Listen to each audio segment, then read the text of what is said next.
മിശിഹായിലെ സ്നേഹം നിറഞ്ഞവരെ, സ്ലീഹാകാലം 1-ാം വ്യാഴാഴ്ച കേൾക്കപ്പെടാൻ പോകുന്ന സുവിശേഷ ഭാഗം ലൂക്കായുടെ സുവിശേഷം 10-ാം അധ്യായം 17 മുതൽ 22 വരെയുള്ള തിരുവചന ഭാഗങ്ങളാണ്. ശിഷ്യന്മാരിങ്ങനെ ഈശോയുടെ പക്കൽ വന്ന് തങ്ങളെ പിശാചുകളെ പുറത്താക്കിയെന്നും ഒരുപാട് രോഗികളെ സുഖമാക്കിയെന്നും ഒക്കെ പറയുമ്പോൾ ഈശോ അവരോട് പറയുന്ന ഒരു വാചകമുണ്ട്: നിങ്ങളുടെ പേരുകൾ സ്വർഗത്തിൽ എഴുതി ചേർക്കപ്പെട്ടിരിക്കുന്നു എന്നതിൽ മാത്രം സന്തോഷിക്കുവിൻ. എത്ര സുന്ദരമായിട്ടുള്ള ഒരു ചിന്തയാണ്.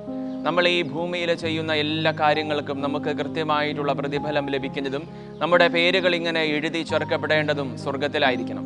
ഒരുപക്ഷെ നമ്മൾ ഈ ഭൂമിയിൽ ചെയ്യുന്ന പലവിധ കാര്യങ്ങൾക്ക് ഈ ലോകത്തിലെ നമ്മുടെ അധികാരികളും നമ്മളുമായിട്ട് ബന്ധപ്പെടുന്നവരുമൊക്കെ നമുക്ക് പ്രശംസയും ബഹുമാനവും നൽകിയില്ലെങ്കിൽ പോലും നമ്മൾ ഈ ഭൂമിയിൽ ദൈവത്തിന് വേണ്ടി ചെയ്യുന്ന എല്ലാ ശുശ്രൂഷകൾക്കും സ്വർഗത്തിൽ ദൈവം നമുക്ക് പ്രതിഫലം നൽകും. നമ്മുടെ പേരുകൾ ഇങ്ങനെ സ്വർഗത്തിലാണ് എഴുതി ചേർക്കപ്പെടേണ്ടത്.